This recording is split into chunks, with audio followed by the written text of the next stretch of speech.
bismillah na ñu manu diatal ko yalla ñu mano wara dem jona biro ngay tawla ngata ko do kama dem man façon fula wala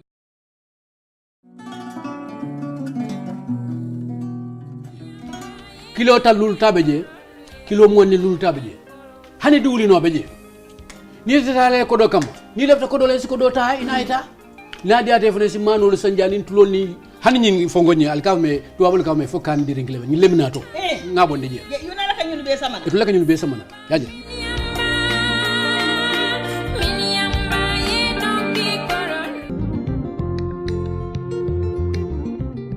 Stewart & Co. Solicitors, a legal excellence firm in London that can help you with all aspects of your legal work. If you are looking at immigrating to the United Kingdom, Stewart & Co. can help you to set up business, buy houses in the UK, and will deal with all your legal works from start to finish. For all your general immigration work, we can help you with that as well. If you're applying for any form of visa, whether student visas, settlement visas, marriage visas, or a child wanting to come to the United Kingdom to settle with the family, we can help you to achieve your goals. Stewart & Co. Solicitors, a legal excellence firm specializing in conveyancing, immigration, litigation, family law, personal injury, licensing, no win, no fee. Contact us today at www.sk-solicitors.com.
yaran yin la domoro ka diaten boy jannon sikes restaurant sa nakko be ni na dimbal nimbe domoro kala janno domoro seneyata adiyata topotoro fanan kendema bije luntan during tamala abeka domoro ki janni adi manda wala de te ka we bijele anim fanan ka fadi jang ikono e fa e ka fa minne ko pastry anim bakery iko fanan be kalele badde lomba conference lomba workshop lomba ye fo fendin lon dunia kono domoro betama nyillom international o toda number 1 amanke ba domo la jandama e sa domo jang is atariya wo mu kubandi sa nakko sa futandin oto sa nakko be mu sikes restaurant ndama nan janna mu yat ni manje dorom bijam aban CK's Restaurant, known for best quality food and customer satisfaction.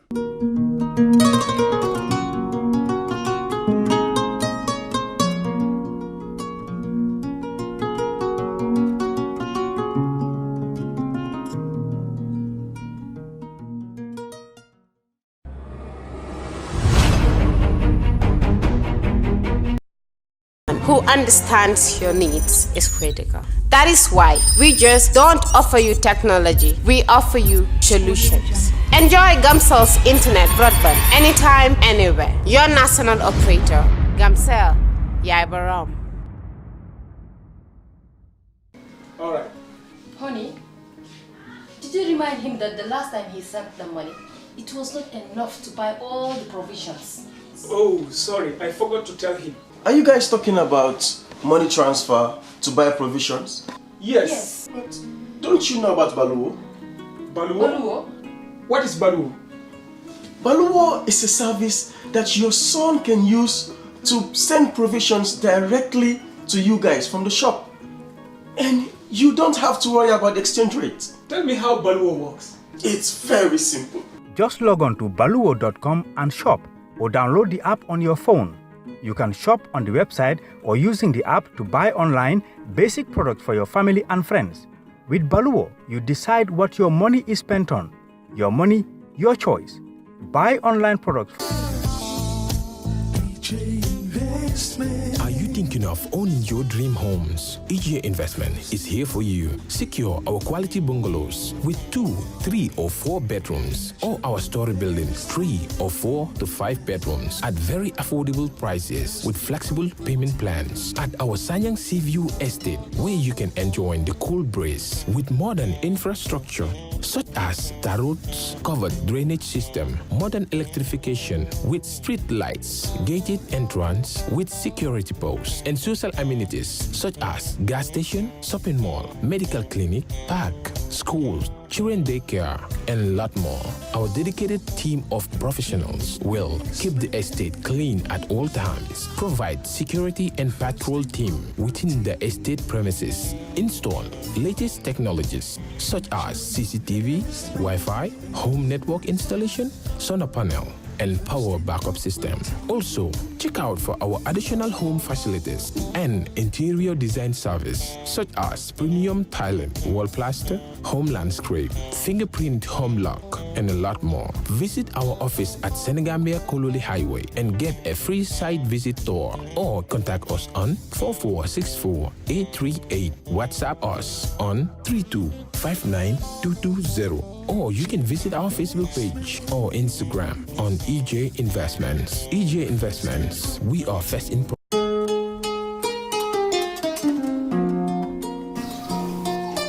Musa. Na. Mbona talanga kama sio? Akira marso. Ade paso. Ayo. Do ni mutu. Musa bari nyin atusila de. Kema fula atusila munen. Tulo bantale mano banda. Bari man sene so funde ni mano bande sa fonje. Kilo le bota. Salam alaikum. Wa alaikum salam ba. Bare.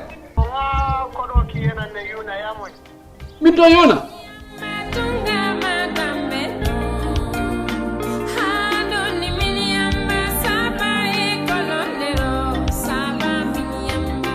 Mansara. Itu nata. Yaja. Ngamano sammanang ngatulo samman.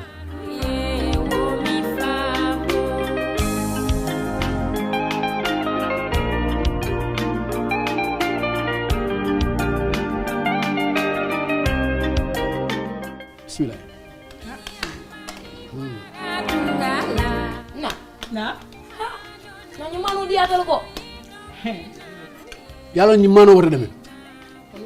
Jona biro ngayin tawlet. Ngata ko do kama demen. Man façon fula wala beje. Kilo talul tabeje, kilo monni lul tabeje. Hani duli no beje. Ni tale ko do kama. Ni lefta ko do les ko do ta inaita. Na dia defone si manul sanjalin tulol ni hani nyi fongonye alkame to abul kame fo kan dirin klebe ni leminato. Ngabo ndeje. Yuna la kanyul be samana. Itu la kanyul be samana. Yaje.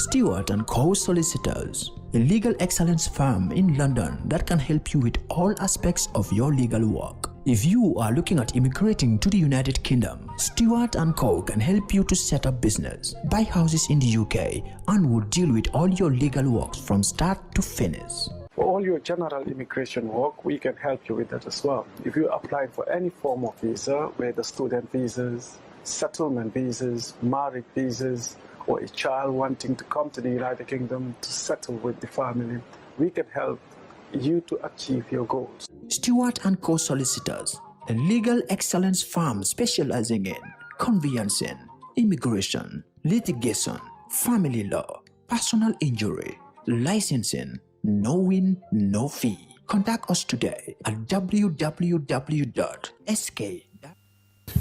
Thank you. Shall we continue the proceedings? Council, you have the floor, please. Yes, Mr. Chairman.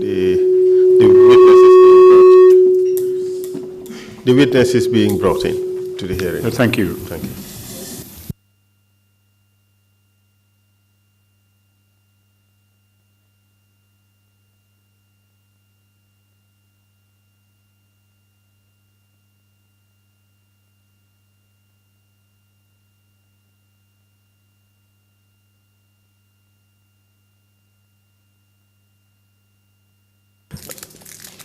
Mr. Chair, could you indulge the witness just a few minutes to come back from the washroom? Thank you.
Sorry.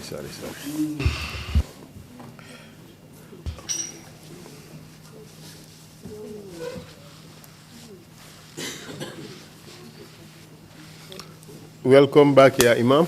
Yeah. May I just remind you that you're still on the oath? Okay, so, and before the break, you are talking about your summons on that day, about the waste of scarce resources, up to $7 million,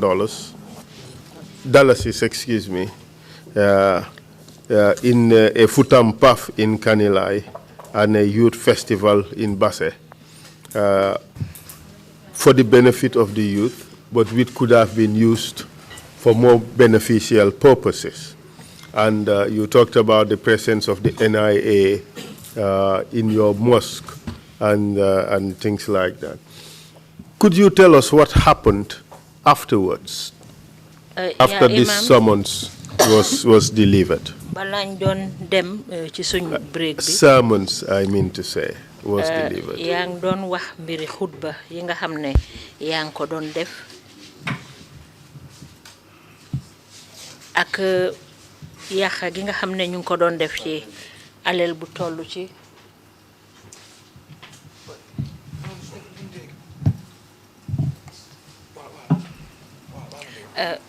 ya imam balañ doon dem ci break bi yang doon wax mbiri khutba yi nga xamne yang ko don def ci sa juma bi akit yaxa bi nga xamne gis nga ne ñu ko doon yaxa ci kopari réew mi lu dem be ci juroom-ñaari million ci ay dalasi yo xamne ñu ko dépasse ci Futam Puff biñ doon def Kanilai ak ndaje ndaw yi nga xamne ñu ko wax youth festival biñ doon def ci Basse dafa lu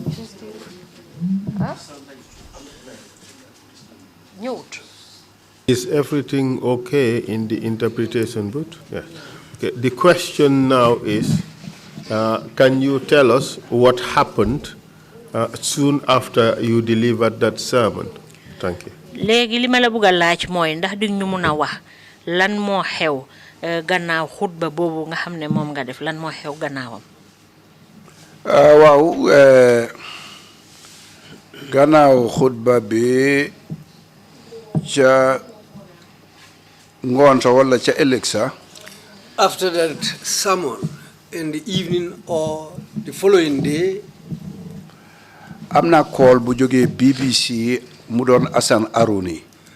There was a call from the BBC which was done by Hassan Aroni. Moy daf ma bëgg interview. He said he wanted to conduct an interview with me. Ko baxna. I said okay. Mu ne daf ma bëgg interview affaire suma samon ci ma dé def. He said he wanted to interview me about the sermons that I used to do. Especially last Friday. Especially the last Friday. Mané ko baxna call ma waxtu sangam. I said okay, it's good. You can call me at so and so time. Bam joté mu call ma. And when that time arrived, he called me. Mu laaj ma sermon bi lu ko waral ak yépp. He asked me why I did that sermon and whatever was behind the sermon. Mané ko yété la rek. I said it was just something to make people aware. Ak tagat suñ ndaw yi pour seen ëlëk. And something for our young people for their tomorrow, for their future. Mu ne ma waaye alal jiñ spend. He told me, well, the wealth that was spent. Alali réew mi la wala alali kan la. He said, does that money belong to the nation or who owns that money? Mané ko xawma ku mom alal yo xamna ne alal yeb Yalla ko mom. I said I don't know who owns that money, but all wealth belongs to Allah. Ma quotal ko ben aya ci suratul Nisa'i. Then I decided to quote one surah for him from Suratul Nisa'i. One ayah, one verse from Suratul Nisa. One verse from Suratul Nisa'i. Manako Yalla daf ñu ne wala tubazziru tabziran innal mubazzirina kanu ikhwanu shayatin wa kana shaytan li rabbih kafuran. Yalla mu ne bu len foyanto alel bu len jéggi dayo ci alel. He said don't play with wealth which becomes outrageous in the way you spend it. Ndax lolu yaxala. That is part of spoiling the wealth. Te yakakat yi sen mbokka moy seytan. And those who involve in spoiling that type of wealth belongs to Satan. Manako te ken buguda mbokko seytané. I said, well, nobody would like to join with Satan. Ci la ma wax jërëjëf. He said, thank you. Waaye ci own conclusion am mom. But to his own conclusion, mu ne This Imam is brave enough up to the big man. He said, well, this Imam is so brave to the level of the big man. Imam bi jambar la bay junja kilifa gi. He said, this man is so brave that he is saying things that relates to the big man. Who in this context is Kelifagi or big man? Kan moy kilifa gi nga wax ni wala big man bi? Mom tudut kende. He didn't name anybody. Mom lol la wax rek. That's what he said. Who did you understand he was referring to? Yow ci waxam nak kan nga fokk ne mom la doon wax? Mun na muy yow. It can be you yourself. Ligma ene bari na Imam. Lolu ci niko xel jappé dal jamono joju moy Oga. Well, how I can see it in those days, it was referring to Oga. Lita ma jappa lolu tam. But who was Oga? Can I Oga? Xam nga, you know, jamono joju suñ ne Oga rek. In those days when they say Oga, moy Jamus Junkun Jamme. Is Jamus Junkun Jamme. Moy Alaji Yaya. That's Alhaji Yaya. Te bañ ma tiyé it loolu lañ ma laaj. When they arrested me, that's what they asked me. So what happened after the interview? Lan mo xew nak gannaaw interview bobu nga def ak BBC? Ba interview bi passé amna ñaar ñetti call. After the interview, I got 2 to 3 calls. Waaye number bi duy ñew. But the numbers don't appear. Amna ci ko xam ne daf man yow xamuloo mooy man sa mbokk la. So one of those callers told me, you don't know, but me, I am related to you. Mu ne ma soo eboo nga génn réew mi dañ la téye de. He told me, if you can leave this country because they will arrest you. Ma ne ko be booba. I said, okay, until we reach that time. Ñu toog be ajuma ji delsi. We were there until the following Friday. Bañ jullee be pare. After prayers, am moto bu lëndëm lool. a dark black vehicle came. Amut number. It has no number. Ñu ñëw ñu ne ma yow lañ jël si. They came and told me that we are here to pick you up. Ma ne ko fu ngeen ma jëmee. I asked them, where are you taking me to? Ñu ne Banjul seen headquarters dañ ma soxla. He said, Banjul, at their headquarters, they need me there. Did they tell you who they were? Waxal nañ la ñoom ñan lañ. Waaw laaj naa leen ko. Yes, I asked them. Te bëccëg la woon it. And it was in daylight. Ñu ne ñoom ñu ngi liggéey NIA. They said they were working at the NIA. Dañ ma soxla pour ay laajte yu néew rek. They said they needed me to go and ask me a few questions. May leen waaye xaaral bañ añ kay fi mu ne nii añ jot na. I told them, well, can't you wait until after lunch because it is now lunch time. Ñu ne ma non foog ñu dem rek. They said, no, we have to go.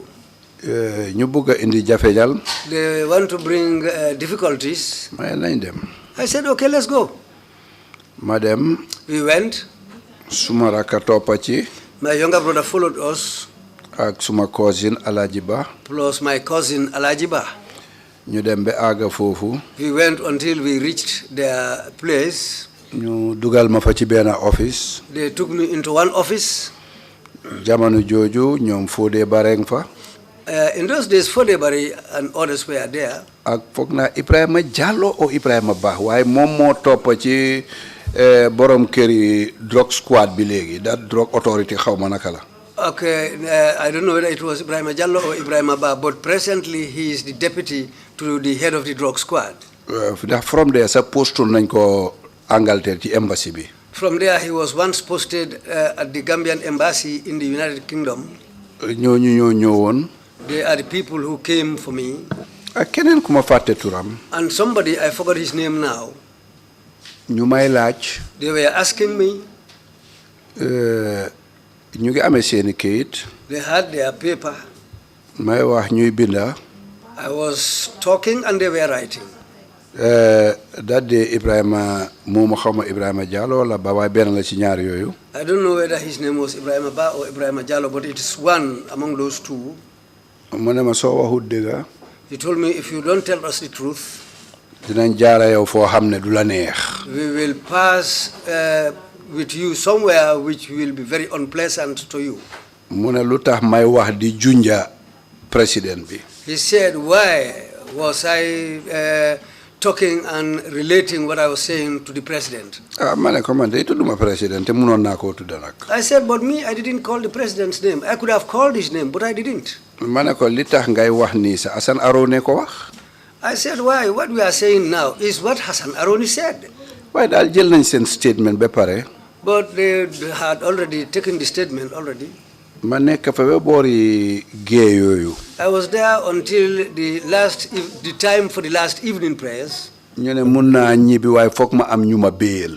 They said I can go home, but I have to get people who are supposed to come and bail me out. te dañ war a indi ñaari title deed. And they should bring 2 title deeds. suma raka indi kiram.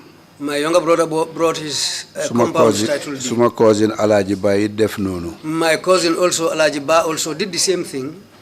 On this particular occasion, were you tortured at all? Ci jamono joju ndax amna ben mitital buñ la def? Tortured ma. I was not tortured. Dooruñ ma, I was not beaten and nobody insulted me. Definitely. Really, definitely. It was basic, simple interrogation. Wow. Yes. How many people interrogated you? Ñaata nit ñoo la doon laaj? ñoom ñaar ba ci ñett la daal. It was 2 to 3 of them. waaw waaye ñii ñoom maa ngi leen cee fàttaleku. But these people I named, I can remember them. Apart from the fact that you were taken from your home to the NIA premises and asked questions, you have no complaints at all about how you were treated on that particular occasion? Ludul rek liñ la jëlé fofu yobbu la NIA jëlé sa kër yobbu la NIA amul benen tawat bo xamné dal mën nga ko tawat ci xew xew bobu amone bis bobu. Non jappa bobu comme ni nga ko waxé la rek nga ne jappa yi ma doon jappa ci jamono Jawara is normal. Yes. Dama jappone bi tam is normal kon. Yes, just as the arrests I went through during Jawara's time. So this one also was just the same thing as those arrests. So nonu bañ ma baye ma dem ñu ne bor bu set naay book the report. So after I was bailed and I was leaving, they said I should come and report to them every day. For how long did you have to continue reporting? Li nga dem di uyu ji nonu bor bu set ban dir la jël? Dem na ci juroom ben fukki guddi. Well, it was up to 60 nights. La daan dem. 60 nights I used to go. Ci gannaaw si lañ ma ne léegi day ñëw week bu nekk benn yoon. And after that, that's the time they told me you can come once every week. Loolu ñaari yoon laa ko def ñu ne ma jarul nga ñëwati. I did that for 2 times and they told me, well, there is no need for you to come and report again. waaye ànd ak loolu yëpp nag. But going along with all that, maa ngi am call ci doy waar di ma xelal naa génn réew meeg dinañ lakka suma kër ak wax yu bari daal. going along with all that, I used to have calls which were a little bit puzzling. Some were telling me they will burn my compound, let me leave the country and go away. Did you know the identities of the callers or they were anonymous? Ñi la doon xam nga leen ndax dañ nëbbu woon seen tur yi? Kenn laa ci xamut. I don't know any one of them. The information that was being passed on to you in these calls, were they just cautionary or were they threats? Xibaar bi nga xamne mom nga daan jot ñuy la téléphone di la ko wax ndax dang ko gisee woon ne dañ la daan tiital dañ la daan xuppa wala dañ la daan digal rek. dañ raxoon. dañ rax they were mixed. Wow. Some were cautionary and others were threatening. ñenn ñi dañ la doon digal yenn yi dañ la doon tiital. noonu la demee. That's how it went. Did you leave the country at all? Ndax bàyyi woon nga réew mi? daju ko. Well, I didn't even think about it. I take it you continued with your work. Foog naa mun naa wax ne bon da nga continuer def sa liggéey. Waaw ci laa continuer di doxal. Both your Islamic sermons la continuer di doxal di and your activism. Ci laa continuer. Yes, that's how I continued. Di def lépp. Doing all. Di dem ay trek. Going for treks. And ay Gamco Trab ak yëpp. With Gamco Trab and others. And tell us about this work you used to do with Gamco Trap. Léegi wax ñu liggéey bi nga xam ne moom nga doon defa Gamco Trap.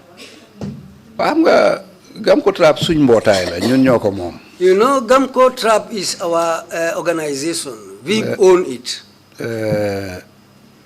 1986 lañ ko form. It was established in 1986.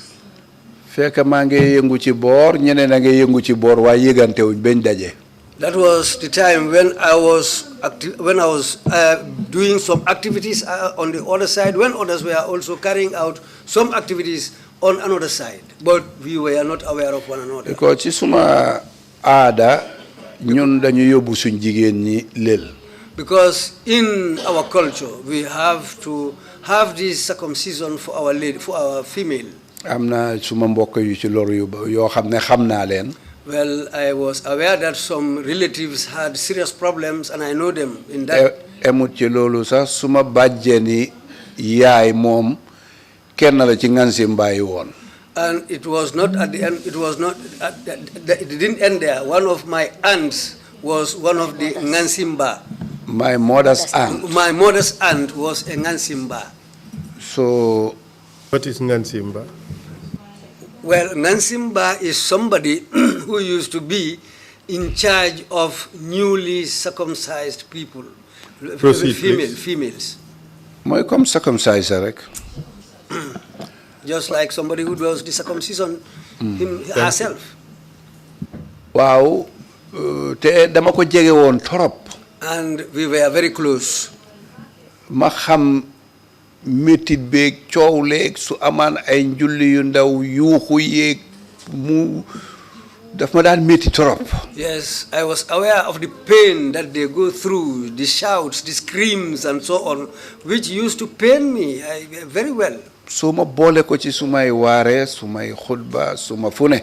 I decided to add it to my sermons, my discussions. Include it in my sermons. Yes, I decided to include it in my sermons and the other things that I talk about. Ndax fekk gestu naa ci wàlli islam itam. And I had already checked on the side of Islam what Islam says about it. Researched it on the side of Islam. I've also researched it in Islam. Gisuma ci benn dalil bu war a jar coono boobu ak lor bi ci ne. And I saw no reason for somebody to go through that pain and all what not because of circumcision. Ma gestu ci wàlli diine it. I looked at the religion also. Niñ ko tuddee. How it was named. Doonu ko. Is not that. Ñi naan sunno. Some said sunno. Te doo fekk fuñ ko defee. And you are not aware where they used to do it. Kenn ci njabooti yónnente bi. Not any of the prophet's relatives. Réew ma ca Saudi sax ku ko fa def dañ laa téye caaj la tëj la. And in the country itself, in Saudi, if anybody does it there, they used to arrest you and lock you up. Ba loolu siiwee ci sumay waxtaan. When it became very common in my discussions. ñu ooma meeting. They called me for a meeting. Meeting boo xam ne Aji Safiyatu Singate moo ko jiite woon. A meeting which was led by Aji Safiyatu Singate. Man maag ñoom Aïssatou Touré the vice president.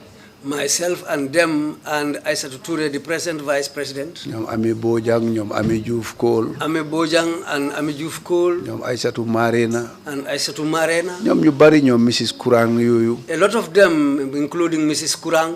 ak Imam Mod Lamin Babu Ndaw. And Imam Mod Lamin Ba Junior. Yal na ko Yàlla yërëm. May Allah have mercy on his soul. ñu d'accord pour bokka am mbootaay ñu tuddee ko Bafro. We decided to come together and form an association called Bafro. doxal nañ ab diir ak Bafro. We operated for some time with Bafro.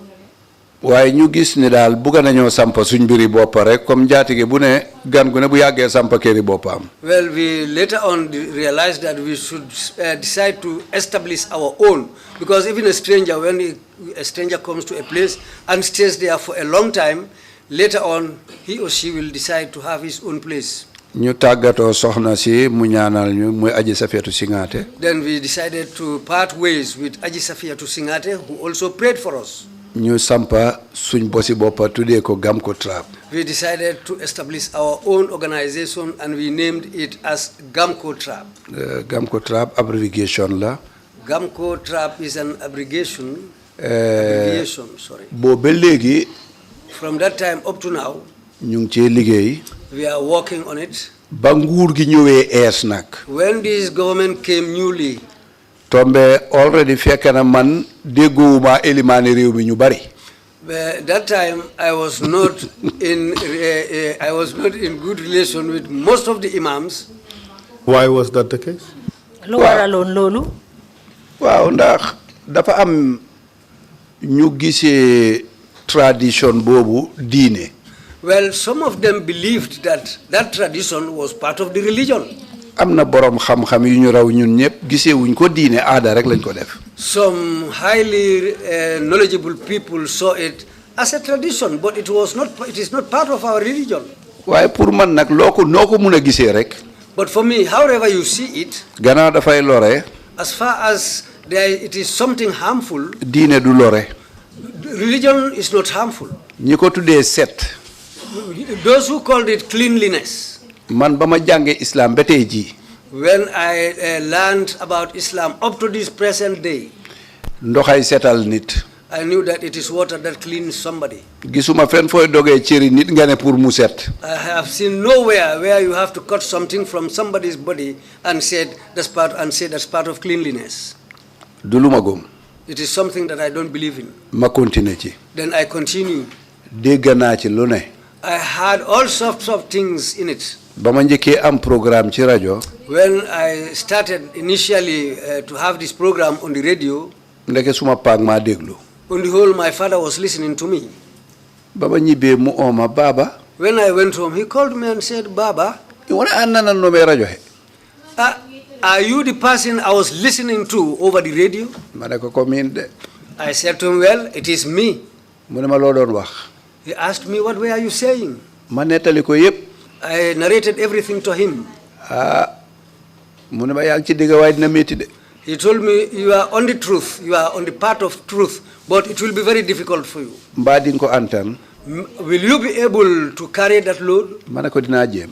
I said, I will try. ñu continuer. Then we went on. ba am jamono. Until there came a time. suma mag di suma kilifa di Alhaji Sirif Keba ca Burfoot. My elder brother, my leader, Alhaji Sirif Keba Haidara at Burfoot. fekk boole ji nañ ma ci moom. On the whole, they have gone to him and reported me there. ku munoon dara ci man la. There was somebody who really can involve. lu ma bàyyiloo woon dama ko daan faral di bàyyi nag. He was influential on me or to me. He was influential to me. But whatever he tells me to leave, I used to stop it. mu laaj ma nettali ko yépp. He asked me and I explained everything to him. ma wax ko lor bi moo def tam. And I explained the hardship or the suffering involved in it. ndax fekk gëstu naa ci lu bari.